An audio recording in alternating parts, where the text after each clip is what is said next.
I know na napaka-busy po ng week natin, pero po, the Lord Jesus Christ is so faithful and good. Amen? Amen. Hallelujah. Nilalamig po yata lahat. At salamat po sa Diyos sa patuloy ng pag-iingat niya sa atin. Dahil sa kabila ng mga pag-ulan, bagyo dumaan, ay narito tayo nagkatipon para makapakinig ng salita ng Diyos. Patuloy ng pagkain spiritual pagkago natin. Tunay na sabi sa Acts 4:12,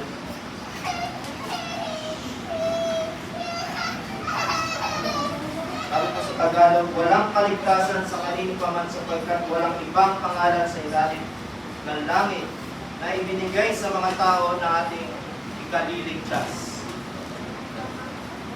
There is salvation in no one else. God has given no other name under the heaven by which we must be saved.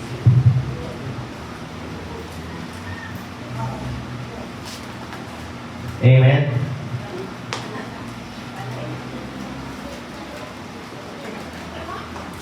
Hallelujah.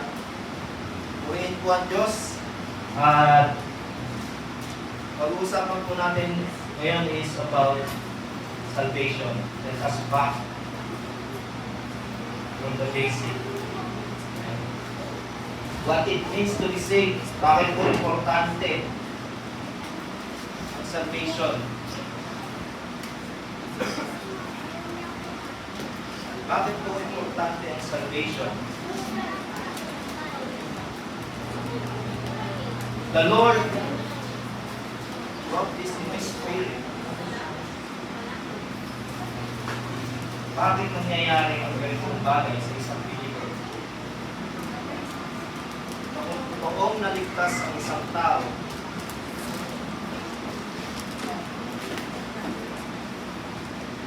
bakit nakakapasok ang gawa ng kaaway sa isang Kristyano? The devil has taken advantage of the church, not just this church, but every church kung saan ginaganap ang gawain ng Diyos. Bakit po? Because the children of God are living fear, takot. And living in fear is a sign that the devil has infiltrated the camp. Because God has not given us a spirit of fear, but of love, power, and a sound mind. Meaning, if the Spirit of God is functioning indeed and operating within you, one of the signs that God is with you, number one po, you become perfected by love. And when the love of God is with you and upon you, the first thing that the love of God will take away in your life is fear. Anyone that is not secure by love lives in fear. Halimbawa po, ang isang bata ay hindi nakaranas o hindi nabigyan ng pagmamahal. Ang bata po ay namumuhay sa pagkatakot. Ang isang asawa o relasyon na hindi secured ng pag-ibig o saturated by love, ikaw ay nagkakaroon ng takot.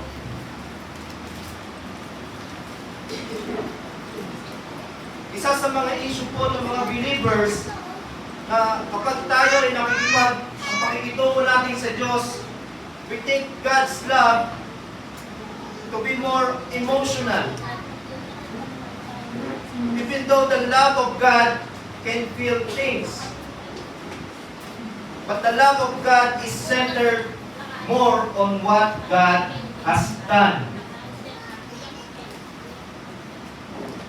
So kahit tayo dumarating sa mga pagsubok, na mga ganitong pagsubok sa buhay natin na hindi natin inaasahan, God being a Father is teaching us kung gaano Kanya kamahal.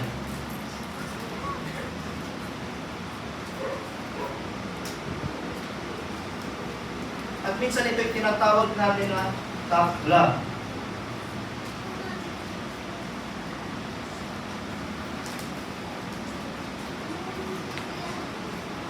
There are times that the Holy Spirit will comfort you.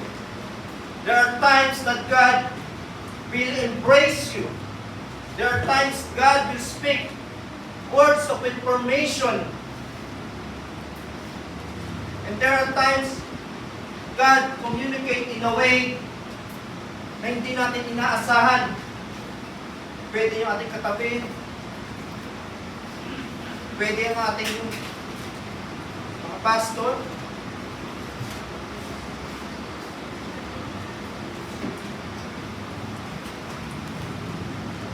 but there are times His greatest sign of expression of love, sometimes, meron itong pagpapaalala sa atin.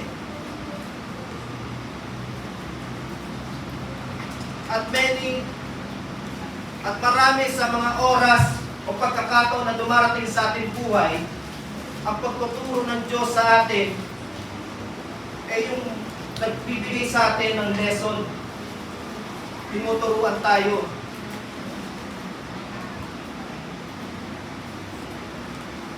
So kapag tayo po ay makikitungo sa Diyos, kailangan maintindihan po natin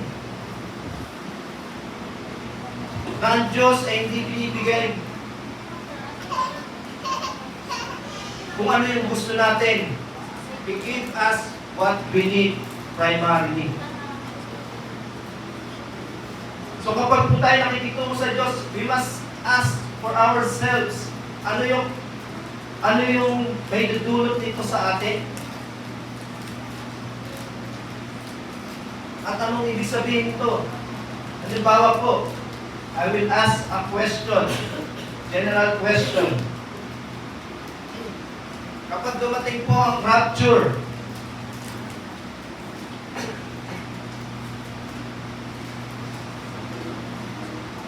ilan po ang maliligtas? How many people think they could miss the rapture? Can you raise our hand? Honestly? If Jesus comes now, I may miss it.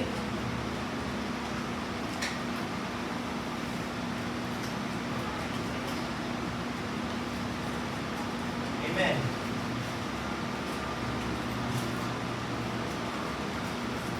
Purihin po ang Diyos dahil hindi kayo takot.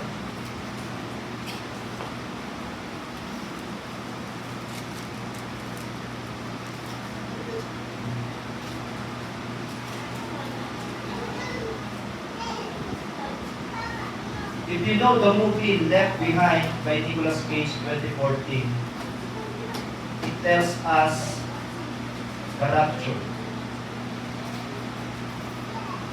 Na dumating sa oras na sila nasa aeroplano, biglang nawala ang pilot, ang mga mahal nila sa buhay nawala. Kumbaga, lot of crazy things happen nang dumating ang rapture. Hindi nila kung anong gagawin nila. Kumbaga, nag-inflict siya ng fear, ng takot. Kung ito yung ating napanood, kung ano pang movie na about rapture.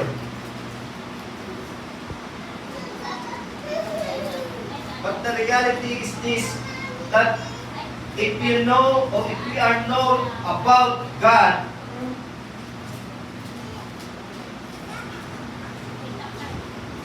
hindi tayo matatakot na may iwan. Amen? We must understand about God Kapag tayo ay natakot na maiwan, questionable po ang pagiging born again natin. If we have lived in fear. Kapag tayo ay natakot na iwan sa rapture, ibig sabihin, Jesus is not our Savior.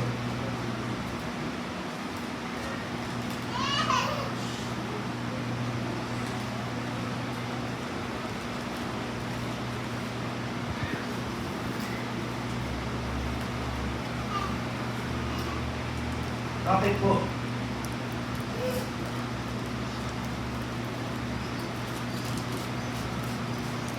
It means the concept of salvation ay hindi natin naiintindihan. What it really means. Dahil tinuturo sa atin na ang salvation ay meron tayong parte sa salvation. A play.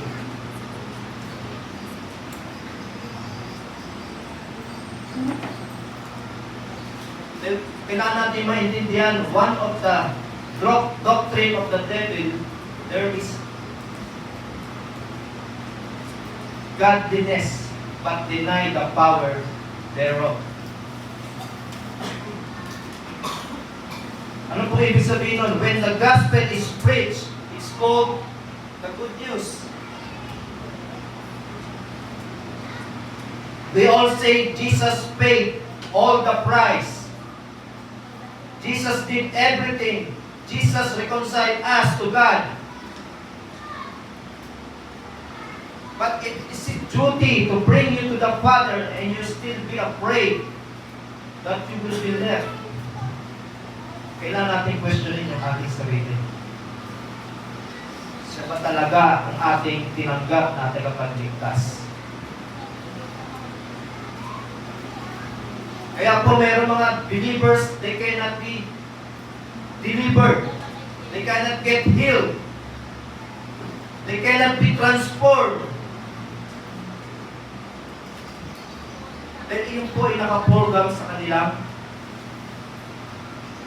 pag-iisip na merong parte tayo sa salvation.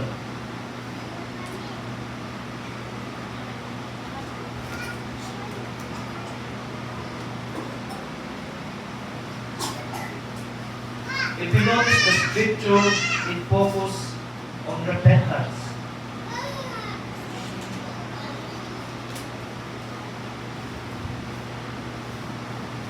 Because the believer's issue is our mindset. So, ano ibig sabihin po ng repentance? Change of mind. Yan po ang gusto ni Christ. At tayo po ay mag-change of mind. Dahil sabi sa Matthew 6:33, ano po sabi po doon? But seek ye first the kingdom of God and His righteousness, and all these things shall be added unto you. Ngayon po, meron tayong dalawang kingdom. Kingdom of darkness and the kingdom of the light. Yung pinginawin natin. That we take Jesus kasi pinili niya tayo. Inilan niya tayo sa kadiliman at nilagay tayo sa kingdom of light.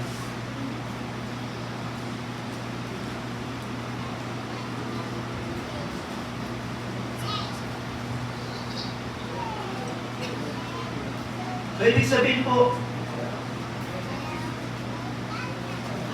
may iba't ibang culture. Kung tinanggap natin si Christ, meron pa rin nananatili sa atin ng mga dating gawin na hindi pa na ilalahat.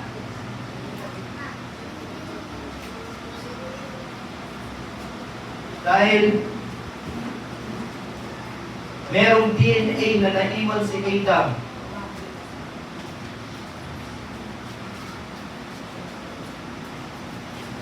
sa ating flesh, sa katawan.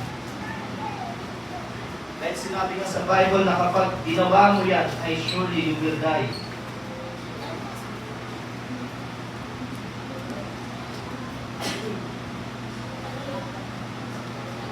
So, ibig sabihin ko, ang katawan kong ito, it cannot be perfect. Yung katawan lupa natin. Because the Lord Jesus Christ, when we accept Him as our Savior, He gave us a new spirit, He restore our soul, forgive our sin,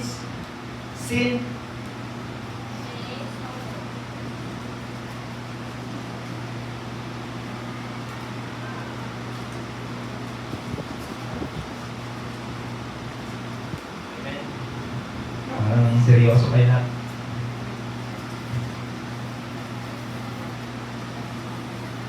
So kung tayo po nakakilala sa ating Panginoong Yesus, tayo po ay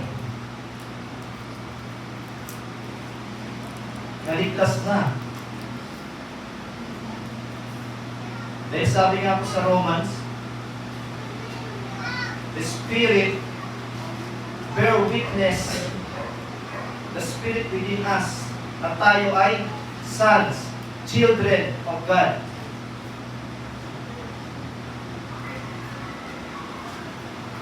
So balik nga po, the believer's issue is our mindset. Na kapag tayo ay naging okay na, ang sakit ng tao ay tumatalikod sa dating gawin. Dahil nga po, dahil ang espiritu natin ay mahina. The spirit willing to serve God, but the flesh is too weak. We want to serve the worldly things.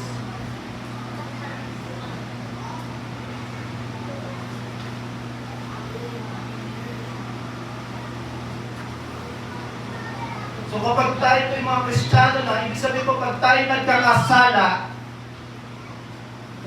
ibig sabihin po nun, hindi po sin, mistake po yun ang nagagawa natin. Then yung sin po, we are forgiven by Christ.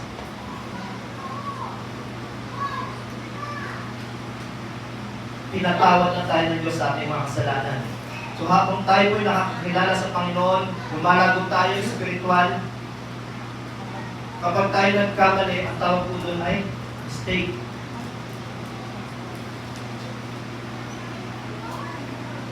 Then, sa mistake na po yan, doon tayo natututo para tayo ay lalong lumakas spiritually at lumalago tayo in righteousness.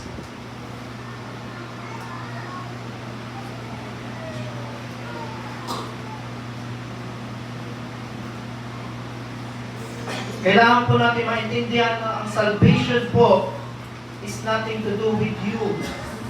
Salvation is everything of what He has done. Dahil ang salvation po ay regalo ng Diyos. Kung ang lahat po ng tao ay gagawa ng mabuti. Amen? Teaches us moral. Ang tayo nag-aaral sa school, in church. Moral is good. Pero hindi po yun ang makakapagpalapit sa ating Panginoon. Dahil kung ngayon po ang makakapagpalapit sa Panginoon, kapag ako ay hindi gumagawa ng pagnanakaw, hindi ako naggagawa ng anumang kahalayan, ay maliligtas ako.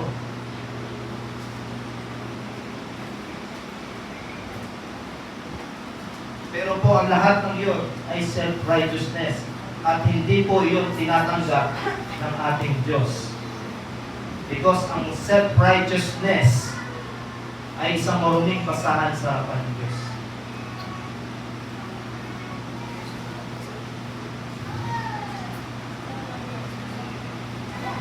Kaya po, anything that is not of faith sin. Sabi po sa Romans 14:23. Subalit, yung sin, ginagawa natin, yung mga pinagagawa natin mali, inisip natin ito ay sins. Pero po ang kasalanan ay nagmumula. Saan po? Sa puso. Even Satan, fall victim.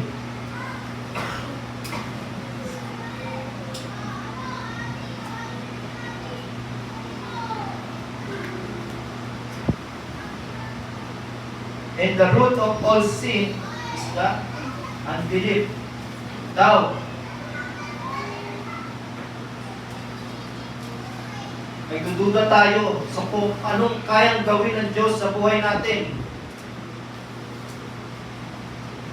Iniligtas na tayo ng Panginoon. Inalis tayo sa kaharian ng katiliman. Ilagay tayo sa kaharian ng liwanag.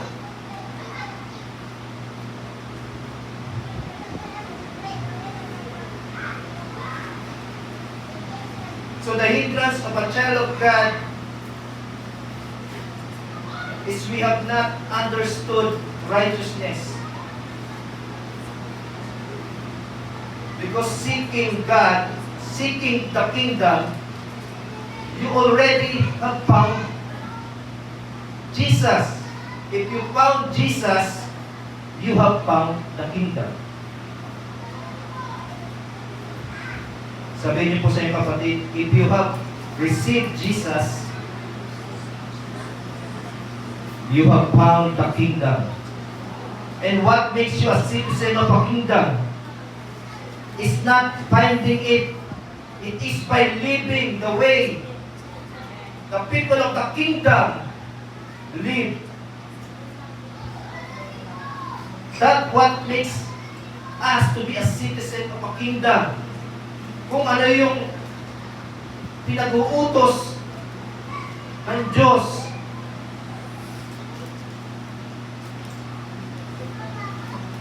about sa kingdom.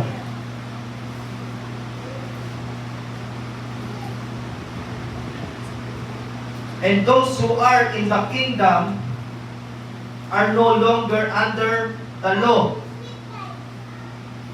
but they under righteousness, because we're under grace. So meaning, if I misunderstood righteousness, I will begin to do what is called self-righteousness, which God completely rejected.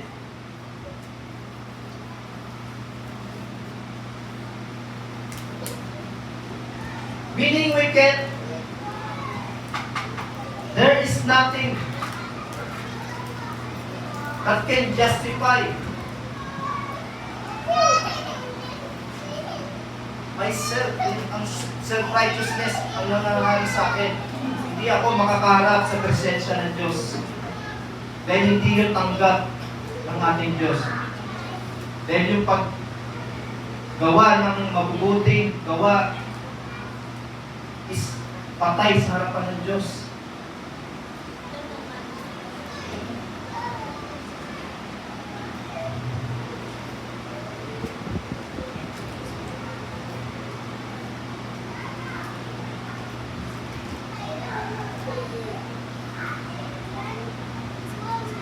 Ito pa po isa. The greatest deliverance of a man is not from the devil. It's from the flesh.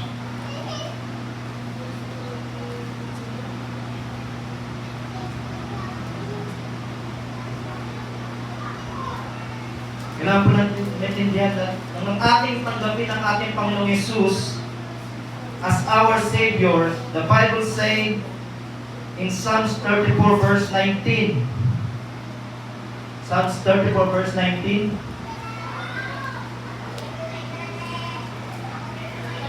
The righteous person faces many troubles, but the Lord comes to the rescue each time.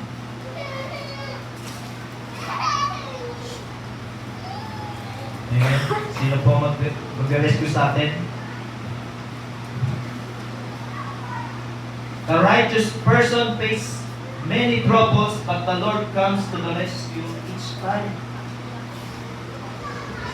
Ibig sabihin po, nang nireceive natin our Lord Jesus Christ, there are benefits. Nakasama doon. Sabi niya sa Psalms 103, the protection,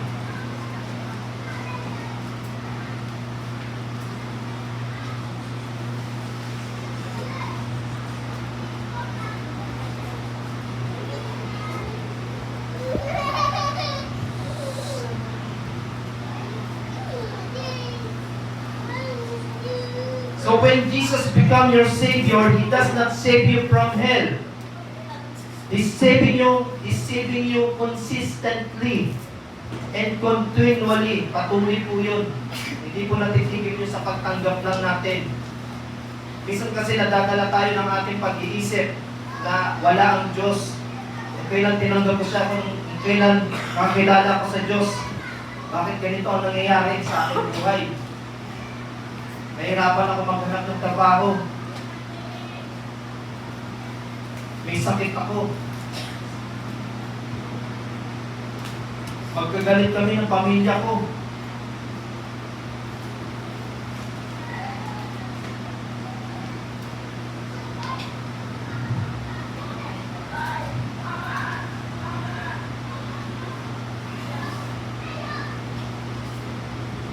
Jesus becomes our shield. Jesus becomes our protection, our salvation. He becomes our provider.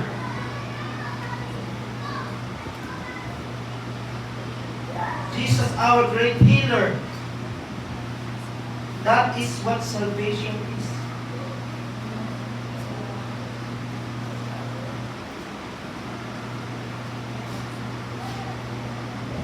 But as a believer, minsan nakikita natin yung salvation, one direction lang. Isang dimension lang ang nakikita natin about salvation.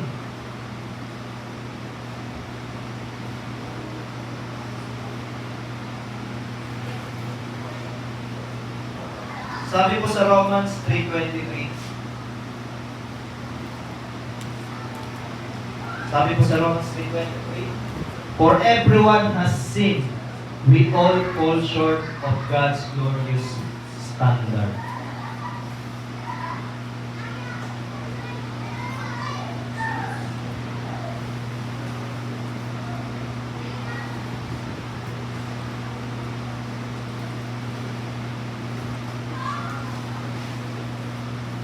Sabi po, for all have sinned and fall short of the glory of God.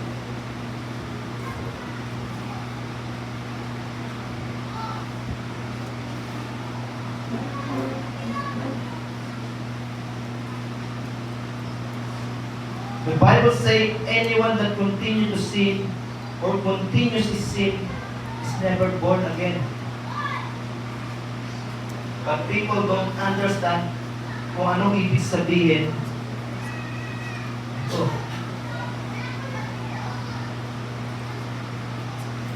Because if you're under the law, then you can sin. Tama po ba? Pero kapag ikaw ay patay, you can't sin. Kasi wala ka na eh.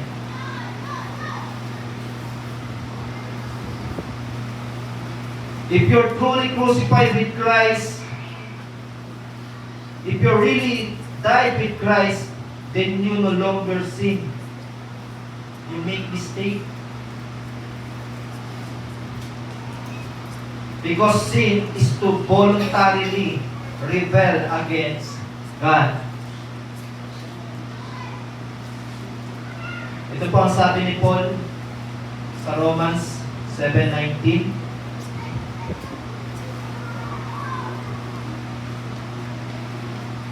Remember po, si Paul po ay tinawag ng Diyos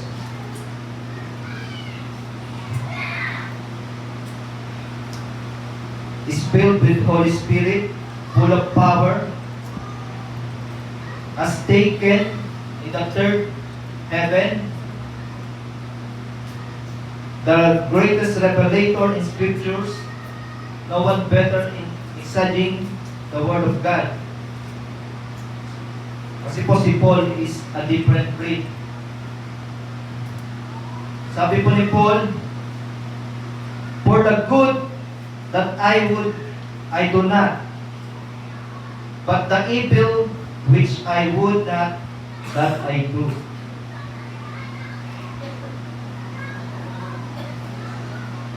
So what when I be a born again, and I still finding myself doing things that I don't want to do? Si Paul kung may nakita siya.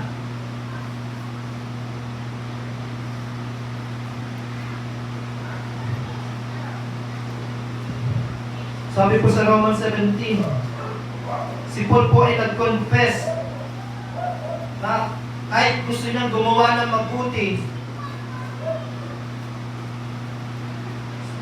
ay dumadating siya sa punto na nagagawa niya ay iba. Mali.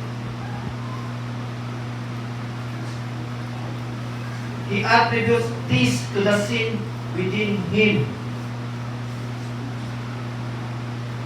showing that it's not just surface level issue but something deeper in nature, human nature. Sabi po sa Romans 7:17, so I am not the one doing wrong, it is sin living in me that does it. Amen? Si Paul po yan. So ibig sabihin po, lahat po ay hindi perfecto. Lahat tayo ay nakagawa ng mali. We are here chosen by God. We are being preserved. Sabihin niyo sa aming kapatid, you are being preserved.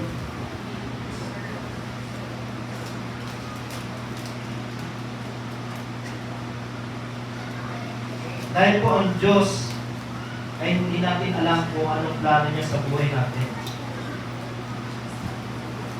Kaya tayo po ay narito dahil we are chosen by God to share the gospel, to share the good news that Christ paid it all. Nakapag tayo ay naniniwala ng ating Panginoong Hesus ay napako sa krus at nabuhay, ayun po yung sinishare po natin, yung good news. Hindi lamang po dito, kundi saan po? We are called to share it outside, not just inside.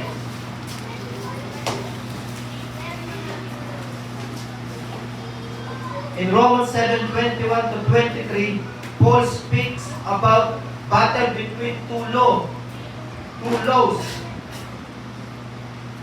Sabi po sa 21, I have discovered this principle of life, that when I want to do what is right, I inevitably do what is wrong.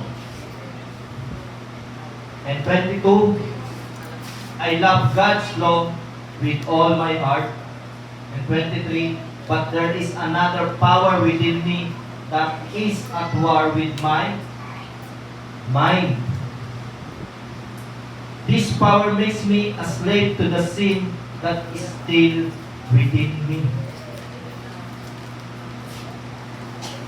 Ibig sabihin po, yan po yung DNA ni Adam na naka-instill pa rin sa atin. Ang isang susi po dyan para po mawala yan, mamamatay yung katawan tao.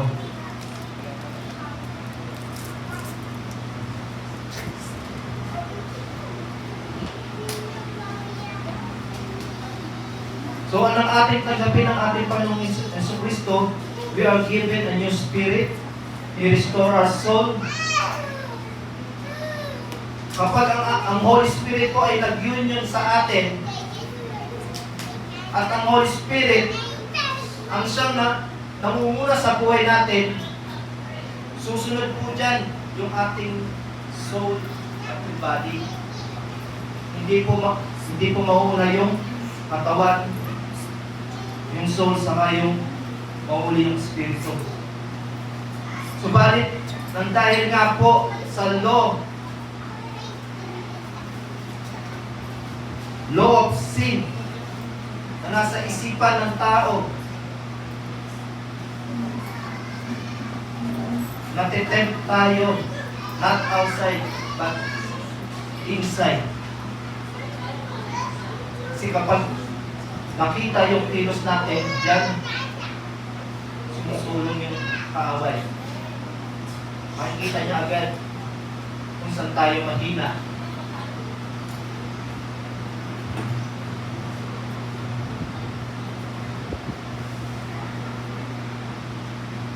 So Paul experienced being a prisoner, a slave in sin.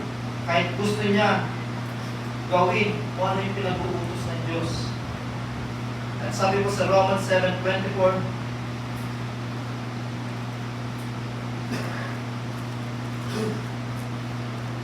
oh, what a miserable person I am! Who will free me from this life that is dominated by sin and death? At dito po sinabi ni Paul, answer niya sa verse 25. Thank God.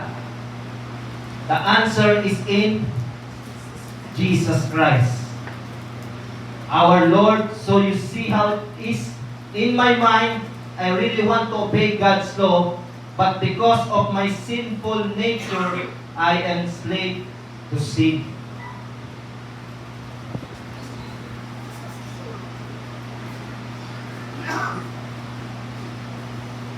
Amen. Nararanasan niyo po ba yan?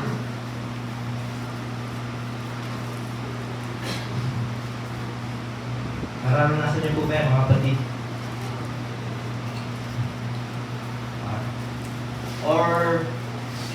O lahat po dito ay righteous.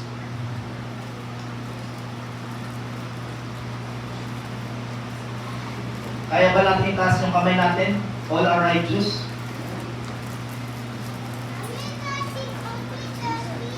Only Jesus is righteous. Kaya lang po tayo nagiging righteous because of Jesus Christ.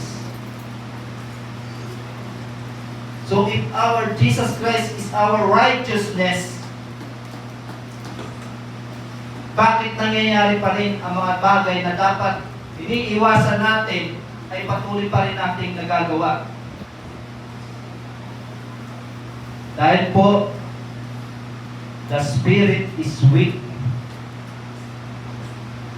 The spirit is strong, but the flesh is weak. Ito yung sabi ng ating Panginoon Jesus sa kanyang mga disipulo. Dahil inahiya mag-pray, manalangin. Subalit, napakalakas ng flesh nila. Katulog.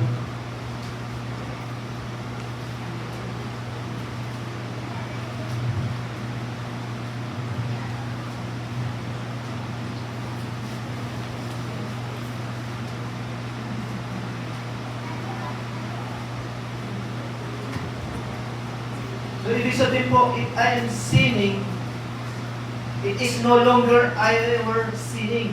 Yung nature po na nasa deeper.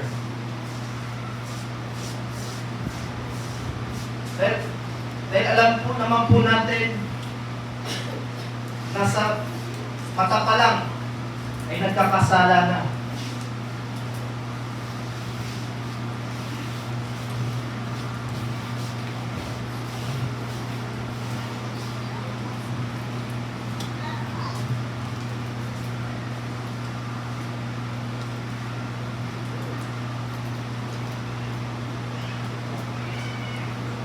Kaya nga po sabi, nagpaalala dito si ating Panginoon Jesus, sabi sa Matthew 5:28 and 29. Sabi po sa Matthew 28, Matthew 5 verse 28.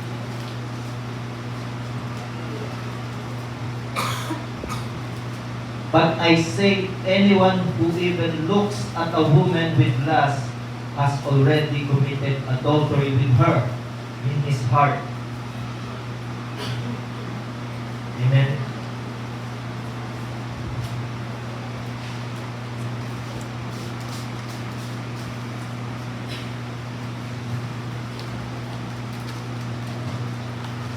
Ibig sabihin po, in my heart, dito po nagsisimula yung gusto natin gawin. Umuusbong yun kapag nag-take action na tayo. Naiisip natin sa puso na gusto natin gawin to. At kung ano ang laman ng iyong puso, yun yung lumalabas sa iyong action.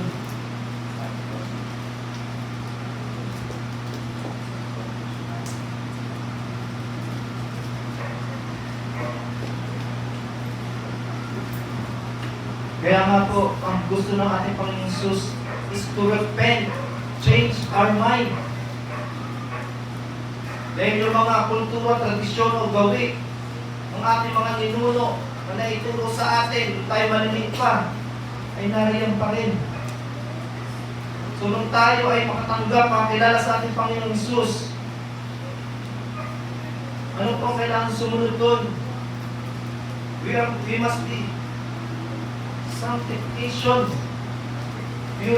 purify, maalis yung punot dulo kung ano yung nagagawang kasalanan natin. Hindi lang basta tinanggap ko si Kristo ng aking tagapagligtas.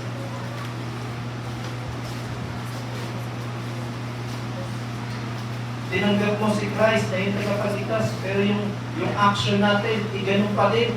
Hindi makita yung transformation. Hindi makita yung bunga. Na kung sino yung ating tinanggap na tagapagligtas.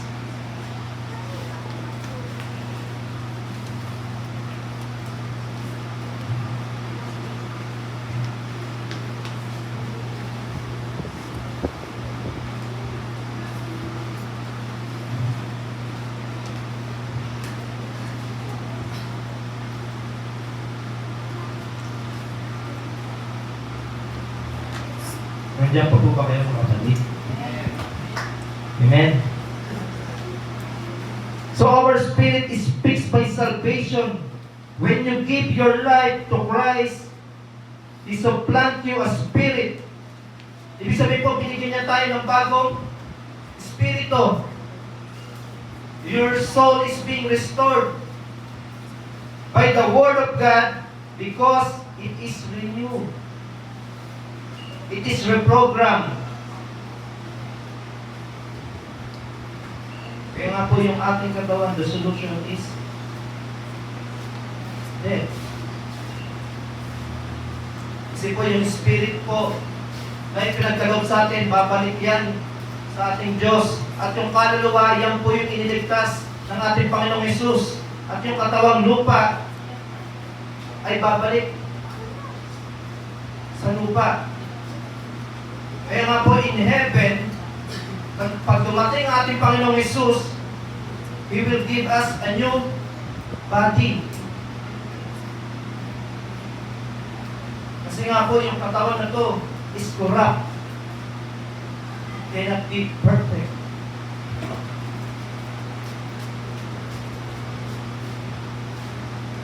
Kaya kapag sinabi na tayo ikay perfecto, huwag tayo maniwala doon.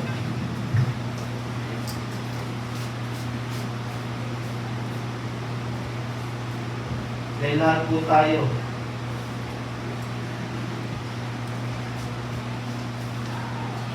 ay baka mas masawi pa tayo sa iba. Because tayo po ay narito para magturo with compassion, with love, that Jesus our Savior, Jesus, in Jesus' name, you are healed. In Jesus' name, you are being free from sin. In Jesus' name, you are being freedom from the chain. Yung nagpapahirap sa iyong buhay.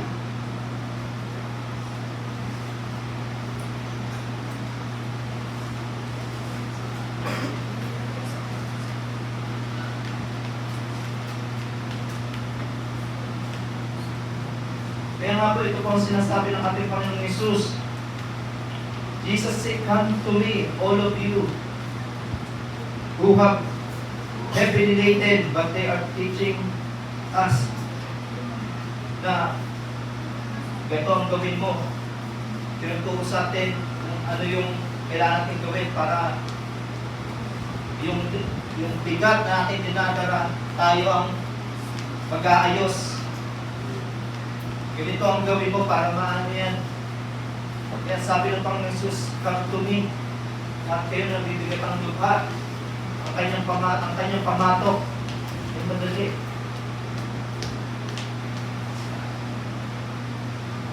Meron tayong struggle, pero meron tayong katuwang. Ang ating Panginoong Jesus. Kaya merong daang dalawa, isang makikot, isang maluwang. Many of believers gusto yung maluwang. Kasi kapag masikip, mag-stampede pa.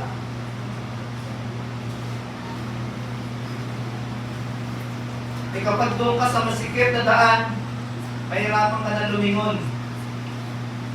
Kasi ang daan, ganyan lang eh. Masikip lang eh. Eh kapag maluwang, kaya mo pang pag 360 ang ikot ng iyong katawan. Mababalikan mo pa ang iyong mga nakaraan na hindi matapos-tapos na alitan na sa panahon pa ng 1902 na alitan hanggang ngayon dala-dala mo pa rin. Hindi ka pa rin nadi-deliver kung anumang uri ng alitan na yan.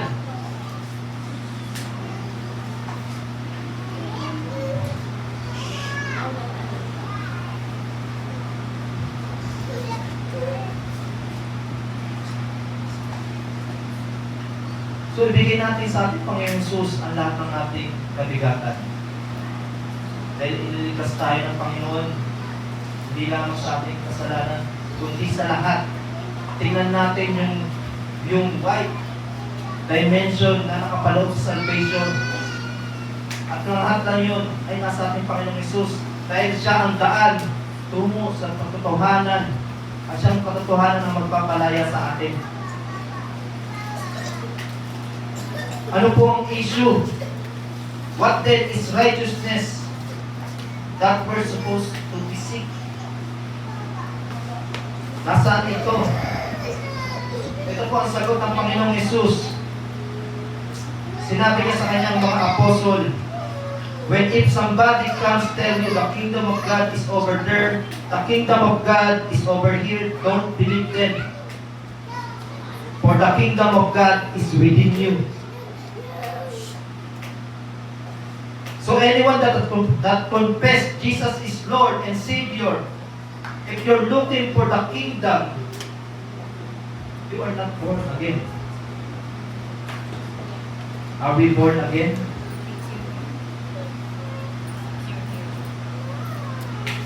Baka po hindi natin naiintindihan kung anong ibig sabihin ng kingdom.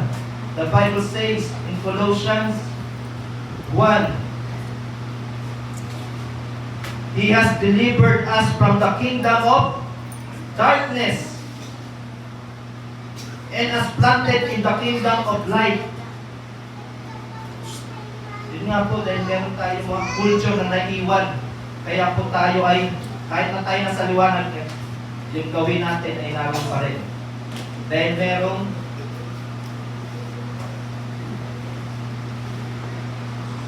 nariyan ang Holy Spirit na siya magtuturo sa atin kung paano tayo mamuhay bilang isang citizen ng Diyos.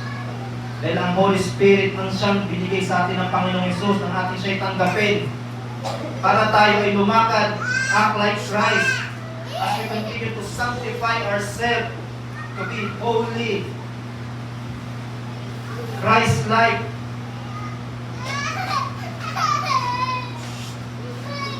Na tayo ay matuto sa ating Panginoong Hesus. We speak like Christ. We think like Christ.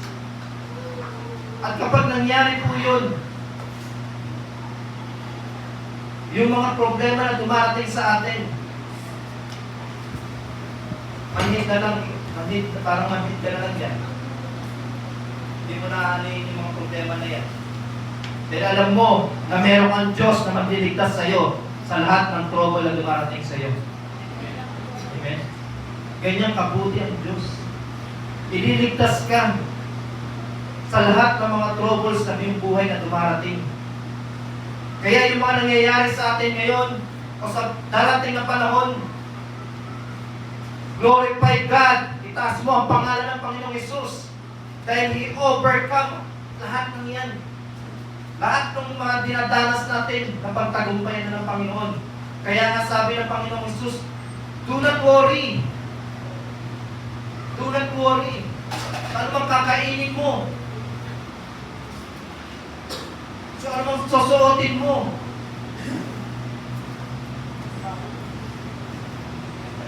Eh lahat na, ibinigay na sa atin ng Panginoong Hesus.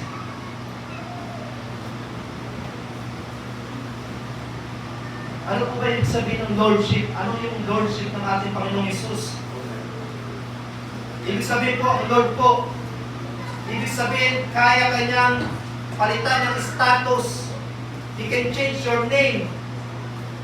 Kaya kanyang ilagay kung saan niya gusto ikaw ipatirahin. He is over control over your life. He will protect you. Siya yung magiging provider mo. Siya ang tutulong sa iyo para ikaw yung gumaling.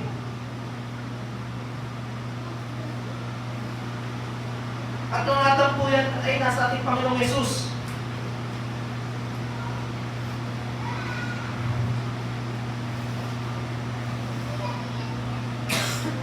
So, ibig sabihin po yung Lord is somebody that take over charge over your life.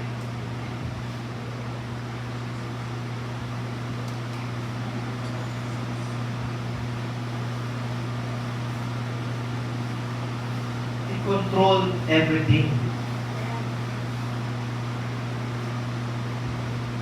Ito po, kapag tayo ay na kay Kristo na, pero hindi natin sinusurrender yung sarili natin, you are resisting surrender. Hindi mo pinagkakatiwala sa Panginoon ang lahat. Kaya nangyayari ang mga bagay na dumarating sa atin. Dahil hindi pa natin ay ibibigay ang lahat sa ating Panginoon. Hindi natin sinusuko ang lahat. Hindi natin pinagkakatiwala. May meron tayong doubt o pagdadalawang isip kung sino ang Lord na to na ating pinaglilingkuran. Ay maliwanag ang sinasaad ng Biblia.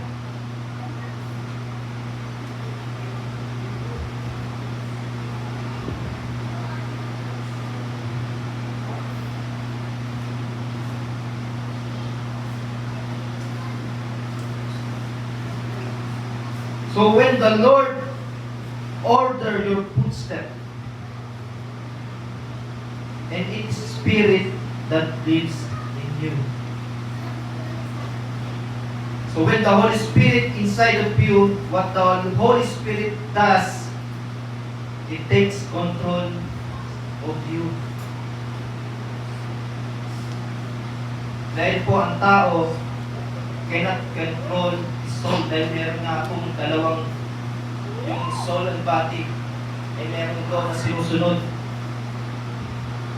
May different order. Although, yun nga po yung sinasabi ni Paul kanina,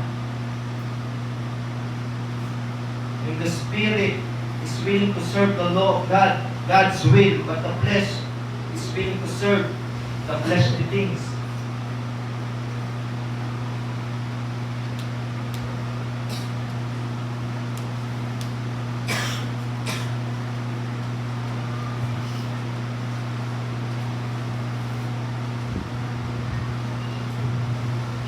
Malapit na po tayo.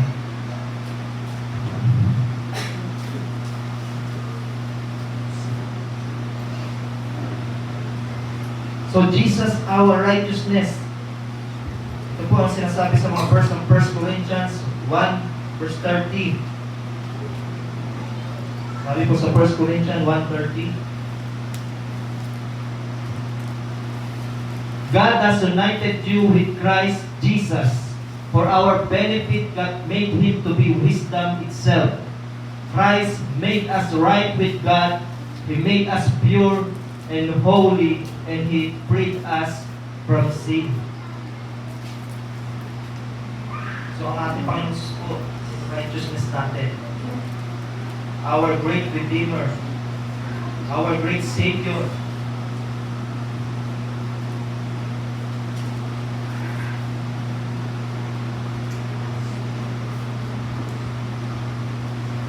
So kapatid, sa oras po nito, if we are truly receive Jesus Christ,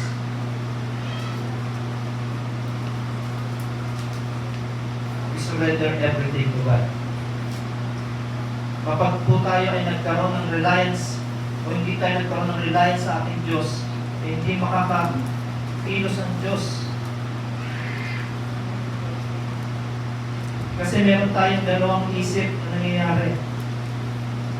Doubt sa kayang gawin ang Diyos sa buhay natin.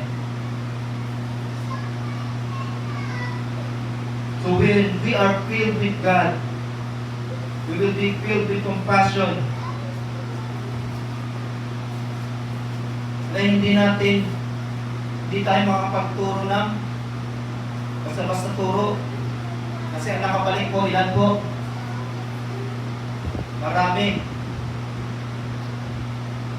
Kaya nga po, mahirap kapag tumatayo dito at talagang hindi ka kalooban ng Diyos ang iyong sasabihin, yung magkakamali ka.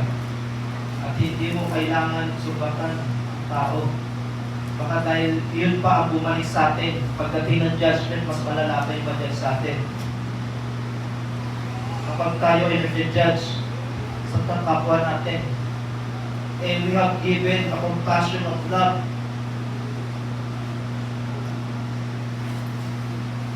to preach the good news that Jesus died for our sin. Inalis tayo sa kadiliman, dilagay tayo sa liwanag, binigyan niya tayo ng panibagong spirito, restore everything na nawala sa atin. And every time, every minute sa buhay natin, we thank God sa buhay na pinagkakaloob sa atin. Then another opportunity na tayo ay makagising sa umaga. Sa bawat araw, minuto na ating pagbukas ng mata natin. Then hindi natin alam na kailan tayo pupunin ng Panginoon. But thank God, dahil narito kayo mga kapatid, dahil may purpose and plano ang Diyos sa buhay nyo, sa buhay natin ito.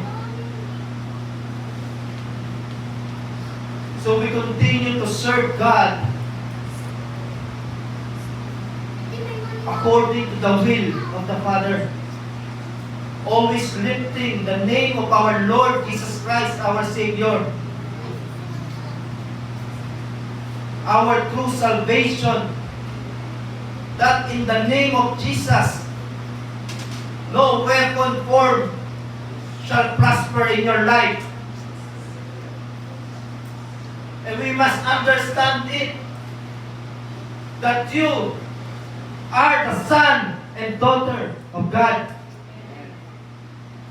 So in the name of Jesus, kahit ano pang uri o form ng sakit o iniquity sa iyong buhay, kaya kang pagalingin ng Diyos because of faith that is in you.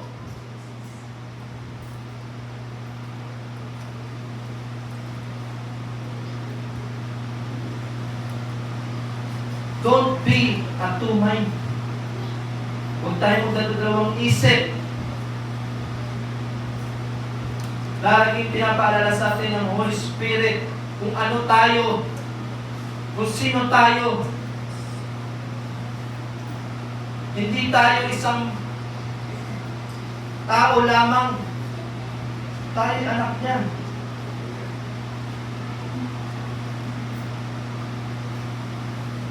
So kung merong sakit sa inyo, you know kung saan kayo pupunta. Alam nyo ang kapangyarihan na meron sa inyo. You can speak the problem.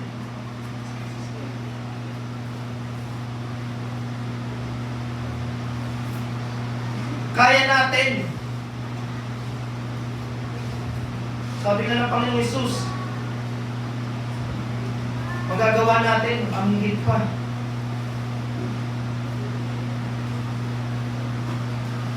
Sa mga bagay na kanyang mga ginawa. Sa papaano kong paraan. Patuloy tayong mag-aral ng salita ng Diyos. Sa tulong ng Holy Spirit, we are being renewed and delivered sa mga salita niya na nagtuturo sa atin kung sino tayo. That in the name of our Lord Jesus Christ, you have given the authority. Kaya nga po yung the words of evil is under our feet. Hindi yan makakapalagumpay dahil nasa ilalim na ng paa natin. The Lord is good and mercy toward us. Sa kabila ng mga nangyayari sa atin, nagagawa natin pagkakamali, ay narayan pa rin ang ating Panginoong Hesus.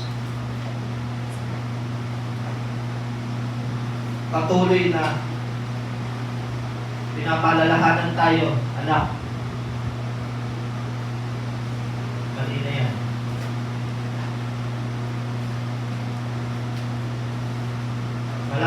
Anak.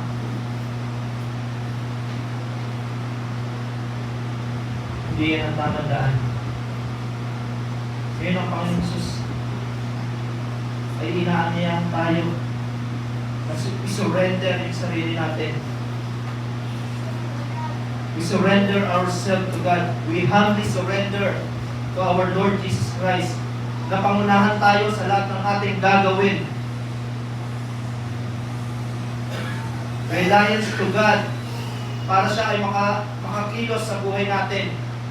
Makakilos siya na yung nais niya na ipagkaloob sa atin. Ay naibigay ng Diyos. Not on earthly things, but spiritual. Then ang mga bagay na yan, ipapagdalagdag sa atin kapag inuna natin.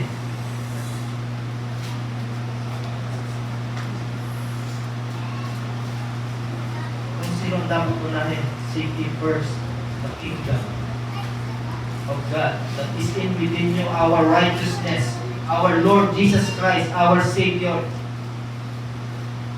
Amen? Amen po ba? Amen. Malakas na.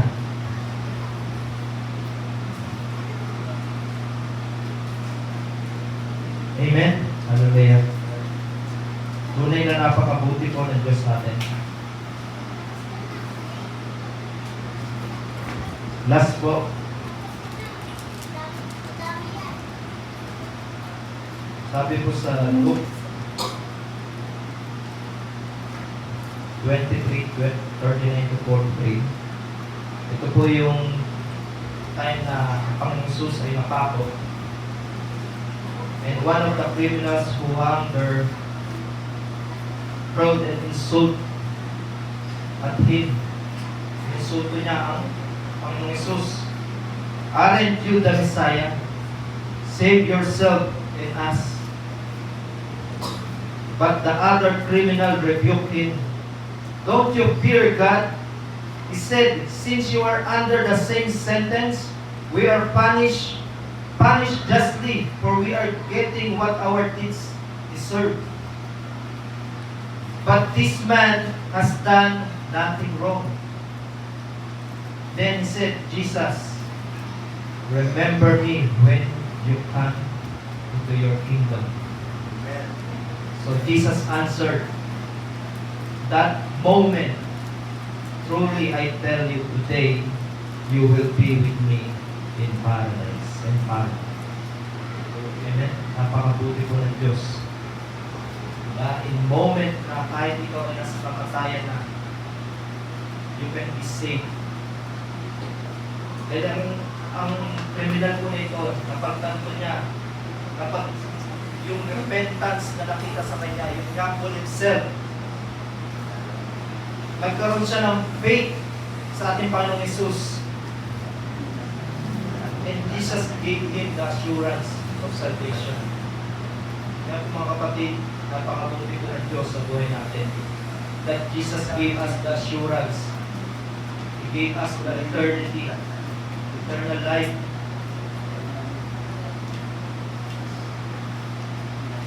Kaya po, we must always, kapag tayo ay nakakagawa ng mali, always repent, being humble, always faith in Jesus. Dahil nasa ating Panginoong Jesus, ang lahat ng kasagutan na hinihingi. Nasa Kanya lamang po, dahil walang ibang pangalan sa siyong ng langit. Siya makakapagligtas sa atin. Hindi ang ating Panginoong Jesus lamang po. Amen? Amen. Amen. Tayo po ay manalangin. Hallelujah. Hallelujah. Dakila ka, aming Diyos, Ama na makapangyarihan sa lahat. Tunay o Diyos, we are very thankful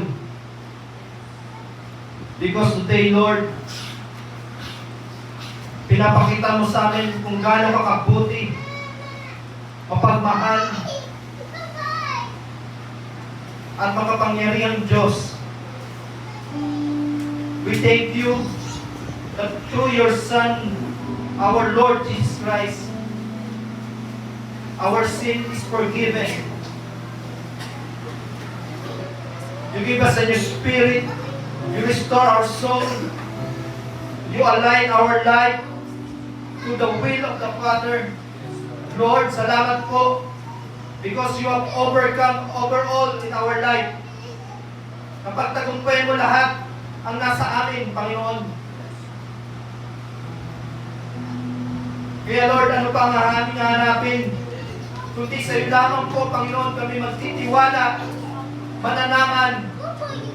Dahil ikaw ang Diyos na nagsabi na hindi mo kami iiwan, hindi mo kami pababayaan. Kaya Lord, salamat po, Panginoon. Ang salita mo ito, Lord, ay patuloy na magre-rema, magpapaalala sa amin ang kaligtasan nagmumula sa iyong anak na si Jesus, Lord. Nang dahil sa iyong dakilang pag-ibig sa amin, sa iyong anak na si Jesus, ay ibinigay ang kanyang buhay para sa amin. Na binili mo kami sa kadiliman, in the power of darkness, and brought us in the kingdom of light. We thank you, Lord.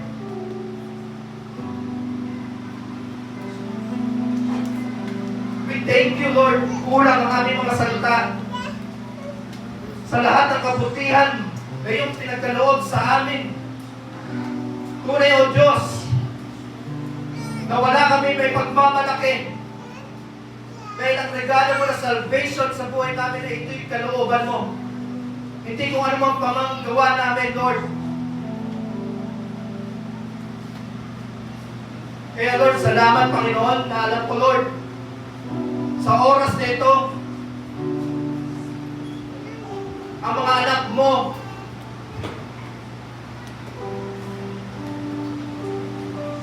ay nakikita mo sa oras na ito.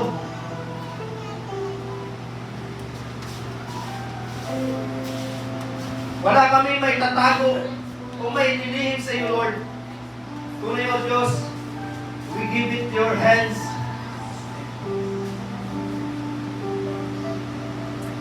Ano mang problema na aming pinagdadaanan sa oras nito, Lord, we give it to your hands. Ikaw ang aming dakilang tagapagtanggol, tagapag-ingat. God, protect us from everything.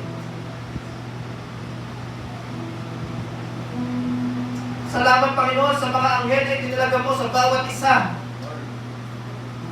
Saan man kung maroon, ay kasama namin, Lord. Salamat, Panginoon, sa Holy Spirit that inside of us, that continue to teach us, Lord, ang katotohanan na bumula ko sa iyo. Dahil tunay, O Diyos, ang bawat isa, Lord, ay yung pinili ng Panginoon. And we are your son and daughter, Panginoon.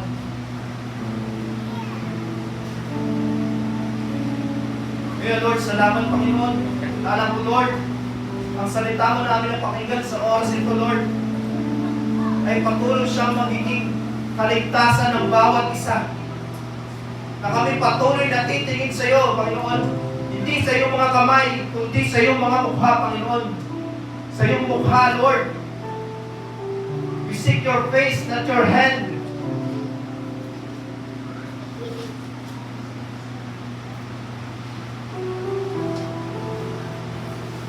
Dahil ang lahat na sa ibabaw ng mundong ito ay mawawala. Ngunit ang salita mo ay siyang mananatili magpakailanman. Kaya, Lord, salamat, Panginoon. Alam ko, Lord, ano bang kanilang pangangailangan, Lord? Continue to bless them, Lord. Sa kanilang trabaho, Lord. Sa kanilang hanap buhay. Sa mga nag-i-eskwela, mga bata, Lord. Thank you for the wisdom, for the guidance and protection sa mga aming mga anak, sa aming mga magulang, kapatid.